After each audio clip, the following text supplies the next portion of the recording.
როგორ მოუვაროთ მშრალ, ცხიმიან და კომბინირებული ტიპის კანს ზაფხულში? სამივე კანის ტიპის შემთხვევაში მნიშვნელოვანია დავიცვათ რამდენიმე ეტაპი. ეს არის კანის გაწმენდა, დატენიანება და რა თქმა უნდა მზისგან დაცვა. მშრალი კანის ტიპის შემთხვევაში გირჩევ ნაზ გამწმენ საშუალებას.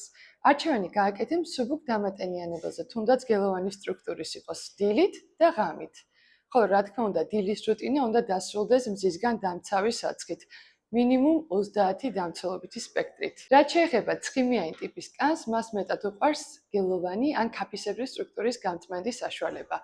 ვინაიდან ზაფხულში ტენიანობა გაზრდილია, გირჩევა იყო ძალიან თხელი სტრუქტურის დამატენიანებელი კრემი, რომელიც შეიცავს მზისგან დამცველობის სპექტრს, რაც კანის ზედაპირზე რამდენიმე საცხის ფენა არ წავუსვათ და ფორები ზედმეტად არ დავახშოთ. კომბინირებული კანის შემთხვევაში მიდგომები დიდად არ განსხვავდება ზემოთ ჩამოთვლილთაგან, თუმცა ძირითადად ტეზონ არის ხოლმე ცხიმოვანი.